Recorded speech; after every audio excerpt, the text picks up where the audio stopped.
You know that feeling when you fall for someone? It feels like, well, magic, right? But what if I told you it's actually science? A really powerful chemical reaction happening right inside your head. So let's get into it. We're going to break down the incredible science behind falling in love. Okay, just imagine this for a second. You're in a room, it's crowded, noisy, a million things are happening, and then, bam, someone walks in. And for just a moment, it's like everything else just goes quiet, right? Your brain totally zeroed in on them before you even consciously realized what was happening. So what is that? That weird, kind of overwhelming, maybe a little confusing feeling? Well, it's not some cosmic mystery. It's your brain kicking into gear, running one of its oldest and most powerful programs. And yeah, today, we're going to pull back the curtain and see exactly what's going on in there.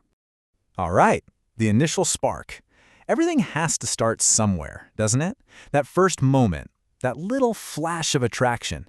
Believe it or not, we can trace that spark all the way back to one tiny chemical messenger in your brain.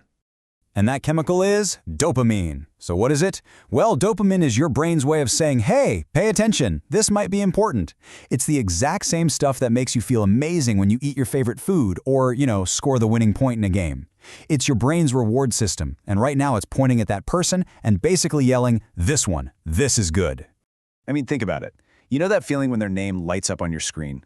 That little rush you get? That is a pure dopamine hit at work. You meet someone, you're into them, and suddenly you can't stop checking your phone. Your brain has tagged that person as a reward, and now it's hooked. It wants more. Okay, next up, a chemical cocktail.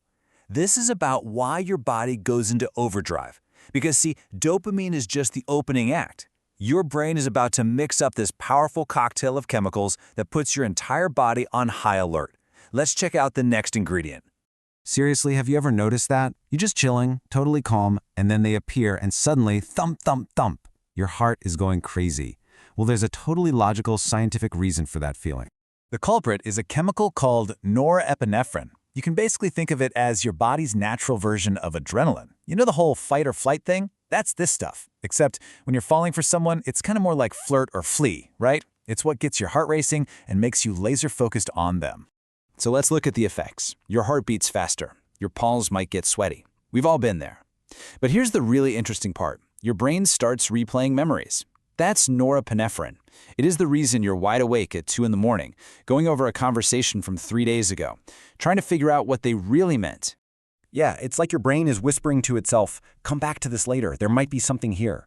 It's basically putting a little digital bookmark on that memory, convinced that it's super important. It's digging for meaning in every little glance, every single word. All right, on to section 3, the beautiful obsession, or why you just can't stop thinking about them. This whole chemical rush leads us right into the next phase. The one where this person completely takes over your brain. And the reason why is, well, it's probably not what you'd think. So, check this out. When you're falling for someone, your serotonin levels actually drop. This is fascinating because it's not about a chemical you're getting more of, it's about one you're getting less of. And get this, you know what else is linked to low serotonin? Obsessive thinking. It all starts to make sense now, doesn't it? I mean, brain scans show that the exact same area lights up as when you crave delicious food or your favorite song. Your brain's reward center is just going wild. So you're not just thinking about them in some romantic, abstract way. Your brain is treating them like a craving it desperately needs to satisfy. So let's move on. Section 4 is the halo effect, and it's all about how love changes what you see. Because your brain isn't just rewarding you and making you obsess. Oh no, it's doing something else. This whole chemical cocktail actually starts to change how you see the other person. It kind of puts them up on a pedestal. It's called the halo effect, and it's a simple 3-step process. First, your brain notices their good qualities. Then, it focuses on them. It puts a giant magnifying glass on all the good stuff. And at the same time, step 3, it minimizes their flaws. Just turns the volume way down. It's not that you can't see the flaws. Your brain is just showing you their greatest hits album to keep you hooked. Okay, so what happens next? Section 5, from spark to warmth, or how all that excitement evolves into comfort. Because let's be real, that intense, butterflies in your stomach, can't eat, can't sleep feeling, it can't last forever. And honestly, that's a good thing. As a real connection grows, the brain chemistry starts to shift. And this brings us to our final major player, oxytocin. This is the bonding hormone. Some people even call it the cuddle chemical because it's what creates that feeling of comfort and closeness. It's the stuff that gets released during those simple, quiet moments. You know, a hug, holding hands, or even just sitting next to someone and feeling totally at ease.